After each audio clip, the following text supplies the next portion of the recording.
To section 2 of chapter 3, a little quick review of what we've done in section 1.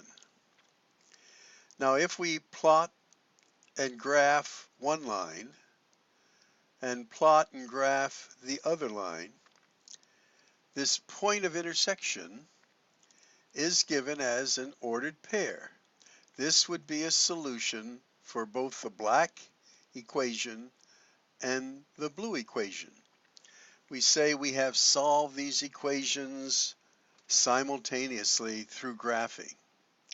And this point of intersection is this common answer to both of the equations. So we say that this set is consistent in that there's at least one point of intersection, but the graphs are independent in that they are different lines. Now in this second instance, we said if we graph the first line and graph the second line, they had the same slope, but different y-intercepts. There are no solutions. There's no point of intersection. So this would be inconsistent, and the lines are different, so they are independent. And then in our third type of example, we said if we plotted the first line and the second, and they happen to go right on top of the other, the equations were actually the same. They may be disguised through some process of equivalency or something, but since they are the same equation, the equations are dependent. And since there's at least one solution, they are consistent.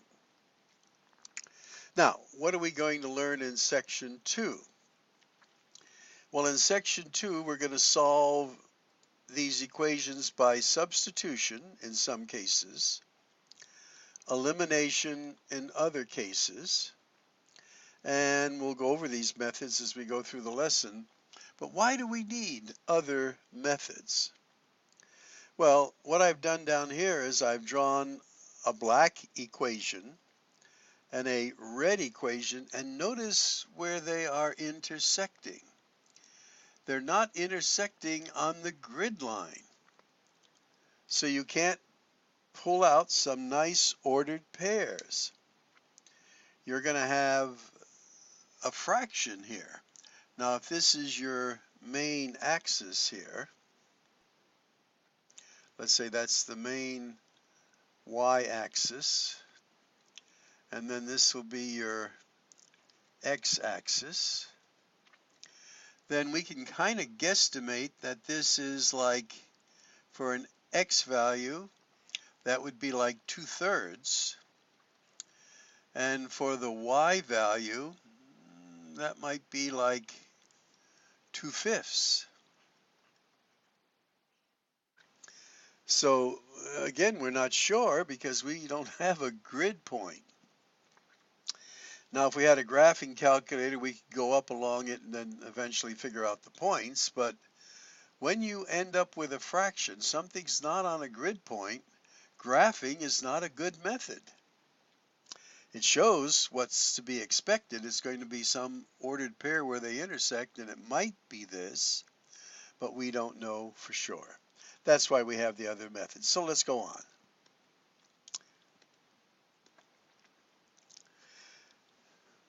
So here they're telling us what we've just said. If they're on the grid lines, you can pick out exact points. If they're not, we'd have to use algebra. And one of the methods, as they're showing us here, is substitution. And that's what I will show you as well. And there are a few different ways to do this, but we'll go along with what I think is a good way in general. Well, first of all, I'm going to identify my equations as equation 1, which will be this, and notice that's in slope-intercept form. We've solved for the letter y. And then we'll label the other equation, equation 2, which happens to be in standard form. Now, we want to solve this. We're going to assume that the y in one case is the same as this y up here, and this value of x is the same. That is, it's going to be some point of intersection where the x and y values are the same for both equations. But notice what we have here. We're saying that y is equal to a negative 2x plus 5. This is what y is.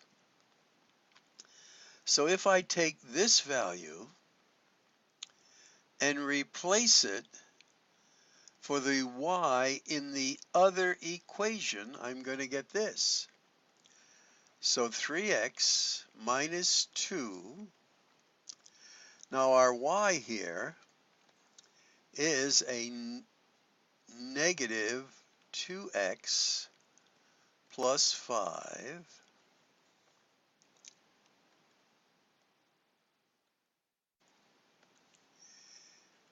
equals 4. So what I've done is where there's a y in the other equation, I have replaced that y with this value in terms of x. So now I have an equation with just one letter, x, in it. It doesn't have the two letters. I have substituted for the y in the second equation what I have in the first equation for y. And now I just multiply through. So we'll take this in steps. So I'm going to multiply through now. 3x, a negative 2 times a negative 2 is a positive 4x. A negative 2 times a positive 5, a negative 10. I'm going to collect like terms. I get 7x. I'm going to transpose this to the other side, where a negative 10 on this side becomes a positive 10, and 4 give me, had a little error there. Again, this becomes a positive 10 on this side. So 4 and 10 make 14. Now I'm going to divide both sides by 7. And I get x equals 2. I now have one of my ordered pair members. Now, since I know that x is 2, I can go in this equation here and say y equals a negative 2 times my x value, which is 2, plus 5. So this is going to be a negative 4 plus 5. Y will equal 1. So my ordered pair, if I were to graph these equations, they would intersect at this particular ordered pair point. And if I put this into both equations, it would prove true. And the method I used to solve it was substitution, where I solve for letter y. It was already done. This is my value of y. I put that in the other equation, and I used parentheses because I had to distribute here. I had to be careful of my signs. And I got 7x equals 14, x equals 2. Then I took that 2, put it here in the other equation. I could have put it in either one and solved, and I get y equals 1.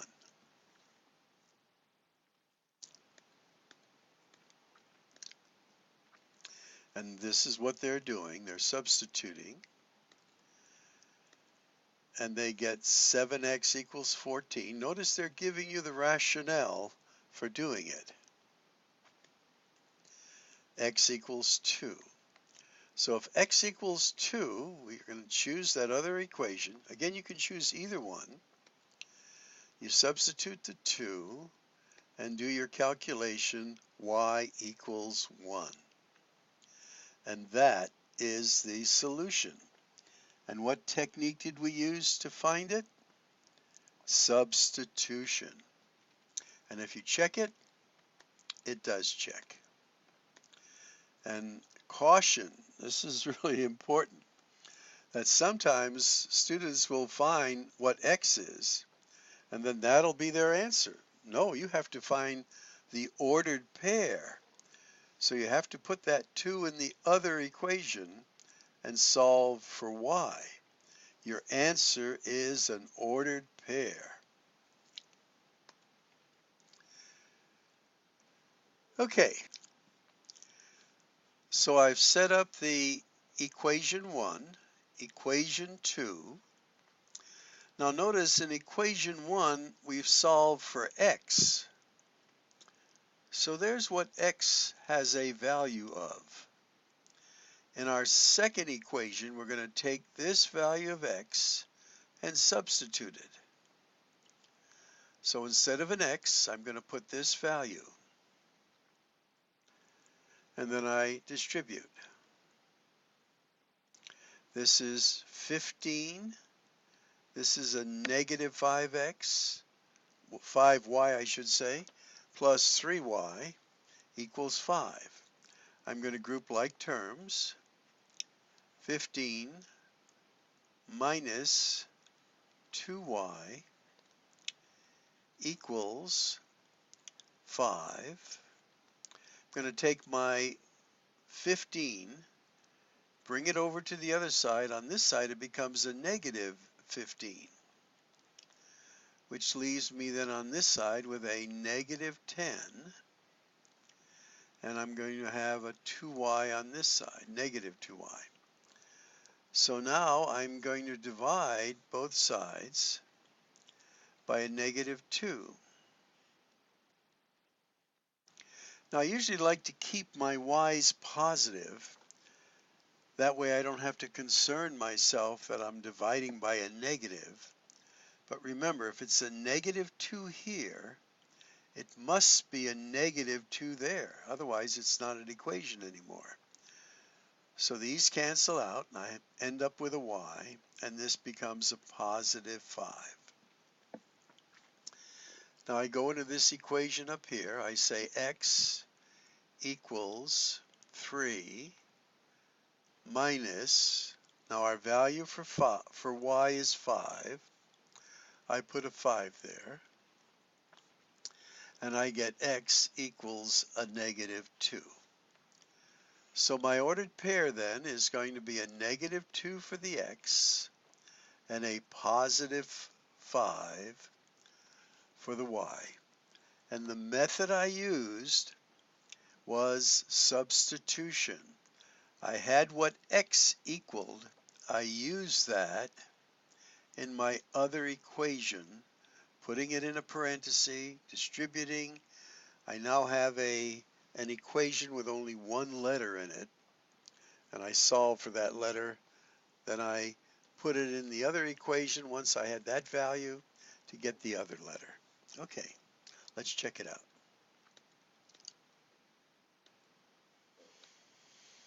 And there's our substitution, our distribution, collecting like terms, solving for y, and we get y is 5. Putting that in the other equation, there's my 5. I get x is a negative 2. And I check it, and it checks out well. And if I were to graph these two equations, this is where they would intersect, right on the grid line. Now, let's take a look at this one, because sometimes you'll have an equation in standard form, and you have to solve for either x or y. Let's take a look. And here's a case where you have x plus y equals 6. This is in standard form. So what do I do here? I have a choice. I can solve for either one. X equals, I'm going to transpose the y, a negative y plus 6. And now I'm going to take this value for x and put it here. So I'm solving for my x. I could have used the y, makes no difference. But there's my value of x in terms of y. I then go and put the value for x where it was, distribute,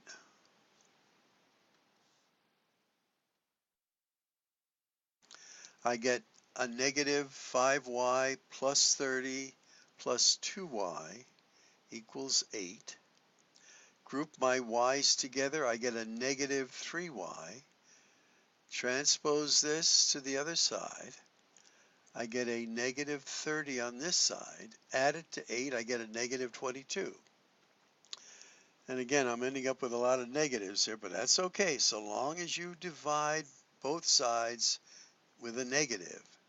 This will become a positive 1y, and this becomes a positive 22/3. Now, here's where it gets a little tricky, because now what I have to do is I have x plus, well, let's do it right up here. We want to find out what x is. This is going to be a negative 22/3 because y is a positive, but in this formula we have to make it a negative, and then it's going to be plus. Now I want to make that 6 into a denominator of thirds, so I'm going to multiply it by 1 in the form of 3 over 3, so this gives me 18 over 3, and then we just do our, in the case here it's going to be like a subtraction in a sense, so this is going to be a negative 4/3. So my ordered pair then is a negative 4/3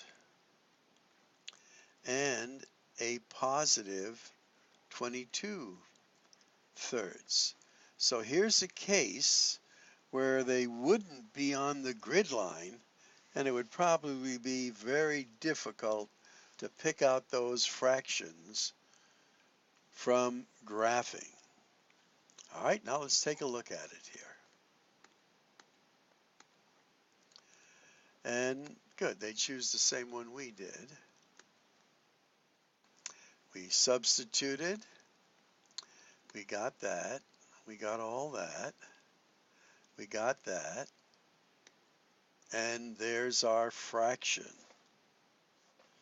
Now again, for some, getting fractions may make you a little nervous, but you'll just have to handle it as best you can.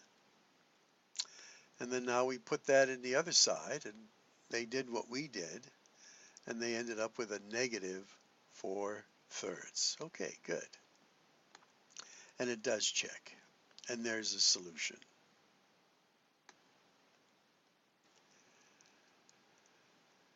Now, here's a case where we could do it by substitution, but just take a look at what's happening there. Yeah, it's the same slope, but different y-intercepts. So will this have a solution? No, whenever you have the same slopes. Now, another way to solve this, if you have something like that, let me show you another way to do it. And here we can see that y is there. Y equals y. Does that make sense? This y we're saying equals this y. And then we're going to now substitute that this y on this side is 3/4 x plus 2 equals this other y, 3/4 fourths x minus 4. Well, if we subtract both 3/4 x from both sides, we then get the statement 2 equals a negative 4. That is, subtract this, subtract that, they disappear. Now, is this a true statement? And the answer is no. So when you're working through substitution or any method and you get a not true statement like this, there is no solution because the lines are parallel. So that was a shortened version here.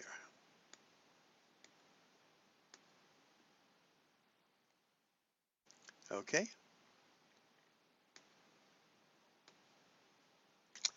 Now how about this one? You recall we did one like this before.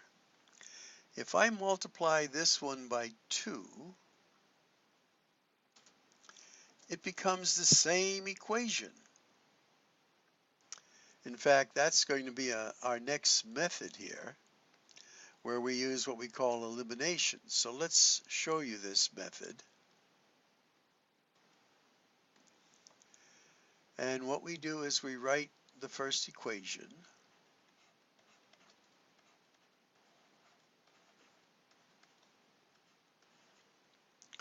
We're going to multiply the second equation by something that will cause one of these terms to cancel out. So if I multiply each term by a negative 2, I'm making an equivalent equation. This becomes a negative 4x. This becomes a negative 8y. And this becomes a negative 16. And if I add these up, I get 0, 0, 0. Now, everything canceled out. Why? Because as we said before, these are the same equations. Now, when we get our final answer, we say 0 equals 0. Is that true? Yes, it's true. So whenever you do, whatever method you're going to use, and you end up with a true statement, 0 equals 0, then the answer will be an infinite number of solutions because they're the same solution. And often we write it in roster notation that looks like this. And they'll usually give you this option as one of your answers. X comma y is such that 4x plus 8y equals 16. You write one of your equations. Could be either one. Okay? All right, let's continue because we have more to do here.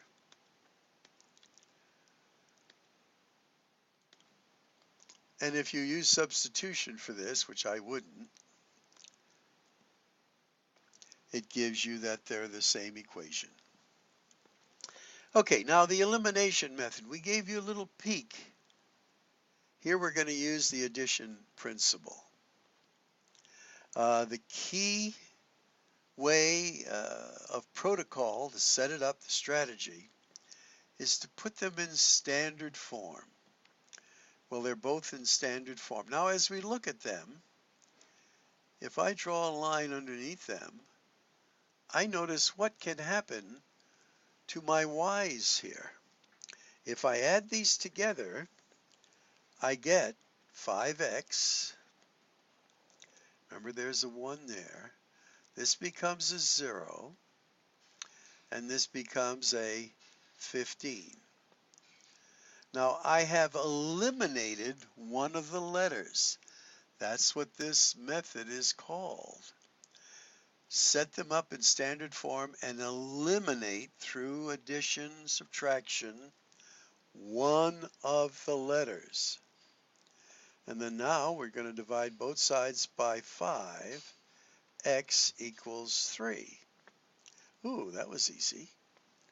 So now we just put that into one of the equations. It doesn't make any difference. We'll use the first one. 4 times 3,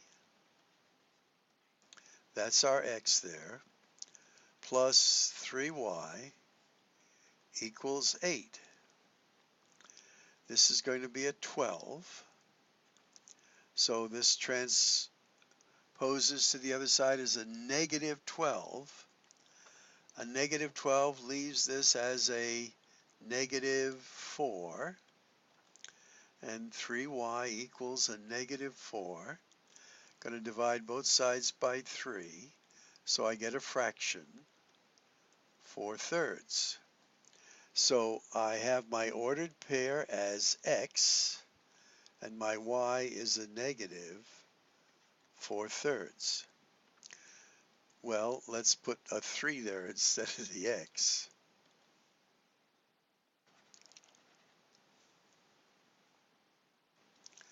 My x is 3. So once again, I'm substituting back into the one of the equations. I found out that x was 3. So I go 4 times 3 is 12. Transpose that, becomes a negative 12 on the other side. Add it to a positive 8. I end up with a negative 4. Divide both sides by 3. This is my ordered pair.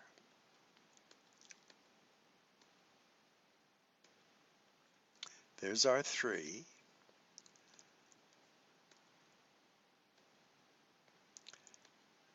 And there's my y. And it does check, as they are showing you here. And the graph, notice 1 is on the 3, but the other part is a fraction. It would have been hard to pick it out, but you can guesstimate. Okay, we're now going to do this one through the process of elimination. We'll do this in pieces 2. So they are in standard form, but the way they are, nothing would cancel out. But if this were a negative 3y, they would. So I'm going to use one of the techniques of multiplying every term in an equation to get an equivalent equation. It's not the same anymore, but it's equivalent. But my middle term will be a negative 3y now. So this becomes a negative 2x, negative 3y, negative 13. So here, when I add them up, I get a 2x. These are just going to cancel out, equals 4. Divide both sides by 2. I get x equals 2. So now that x is 2, I can go into one of the other equations. 4 times 2 plus 3y equals 17. This is going to be an 8 plus 3y equals 17. I'm going to transpose the 8 to this side. It becomes a negative 8. So this will leave me with a 9. Divide both sides by 3. Y equals 3.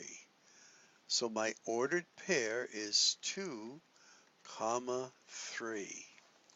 And putting that into MATLAB, you'll see it is correct. And that's what they did. That's what I did. So I got my 2.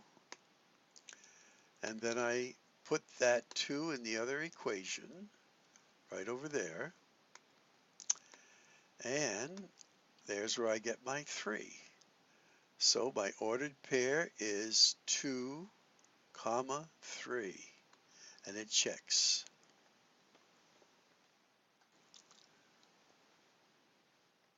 I read this as I read it to myself.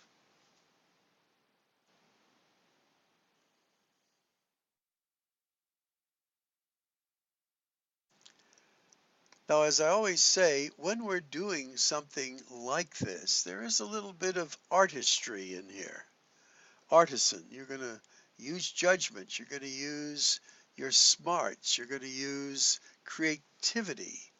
You want one of these to eliminate. So as we look at that, and I'll write these again. So as we do this one, I decided I'm going to eliminate the y's because here there's a negative 10, here there's a positive 5. So if I change this equation to an equivalent equation by multiplying each term by 2, this will become a positive 10. And that's what I've done down here. And I'm saying this is equation 1 that I've modified. And this is equation 2 that I didn't modify. But now I get 7x. These cancel out. And here, when I add them up, I get a positive 14. And I get x equals 2. So again, the first member of my ordered pair is 2. Now I can use either equation, and I'll use this first one. You can use the original equation. It's going to be 2 times 2. We just found out that x is 2, plus 5y equals negative 1.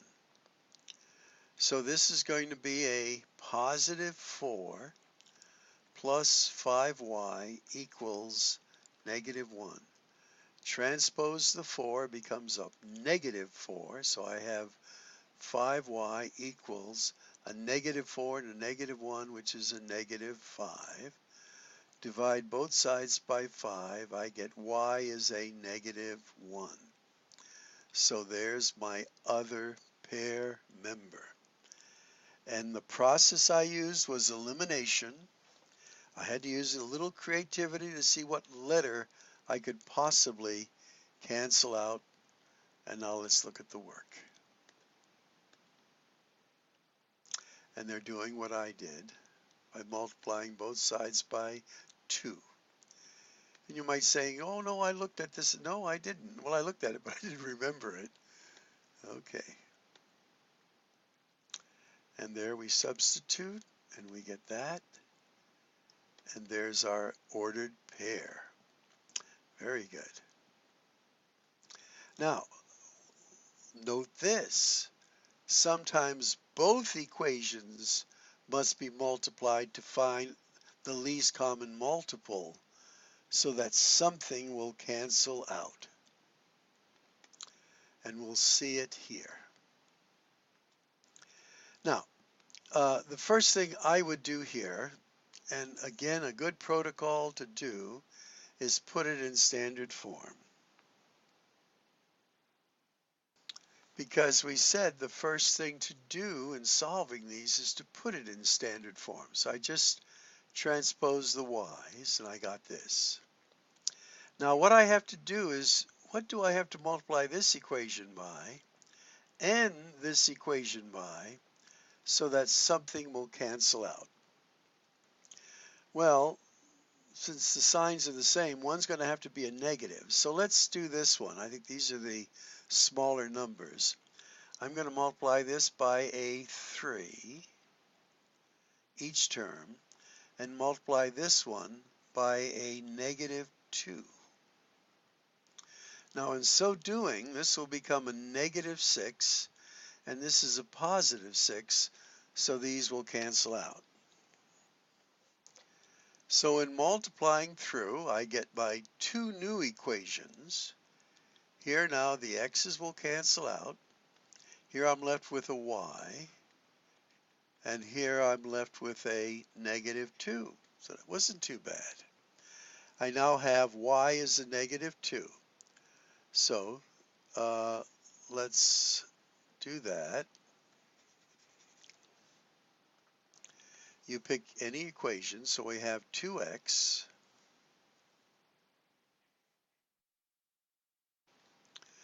minus 3 times my negative 2 over there equals 2. So this will be 3, what's going on here? I have 3 in my mind for some reason. 2x plus 6 equals 2. 2x transpose the positive 6. On this side it becomes a negative 6, and that will be a negative 4. And we get x then equals a negative 2. So here our ordered pair is a negative 2 and a negative 2. Here you can't go wrong. But always remember, when you put your answer, this is the x term, this is the y term. It's an ordered pair, so order is significant.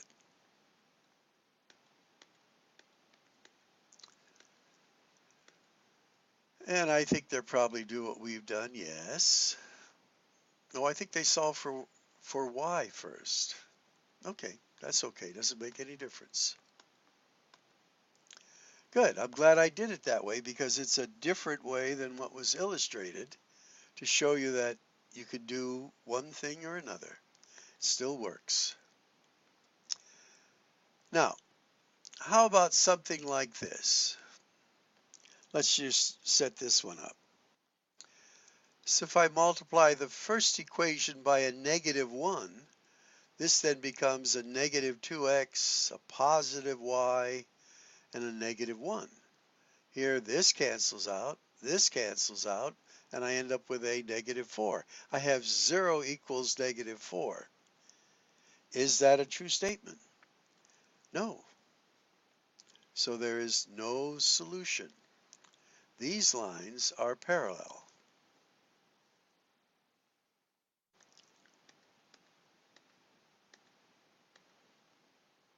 No solution. And for this one, if I were to multiply this one by a 3, this becomes 9x, 12y, 15. Everything would cancel out if I multiplied by the opposite sign. They're the same equation. So,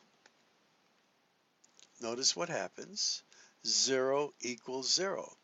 So what's your answer here? Well, it's an infinite number of solutions. Now, for our last example, they're giving us one that's a little bit challenging. What do we need to do first to get rid of fractions? This is from chapter 1. We have to multiply each term by 5, and that's what they're going to do. That is your lowest common denominator, and you get rid of all the fractions, and you now have this. So then, what you're going to do, I would suggest, is you multiply this equation, by, let's say, a negative 2. This is already a negative 2y. By multiplying this by a negative 2 each term, this will become a positive 2y, and they'll cancel out. Again, the tape is getting to be very long, and we could just use that thing here. Or actually just multiply that one. Again, there's different ways to do it. Okay. And it's following the same technique. There's no new skill here. It's just that they had fractions. So here are the methods that we've had in this section. We've had graphing, we've had substitution, we had elimination. Now, when would you use different methods? Well, if they told you to use graphing, then you have to use graphing. But again, if you're not good at graphing, that may not be the best way. Substitution. Suppose you have a letter x equals something, or y equals something all by itself. Then use substitution. Or, again, elimination works in all of them.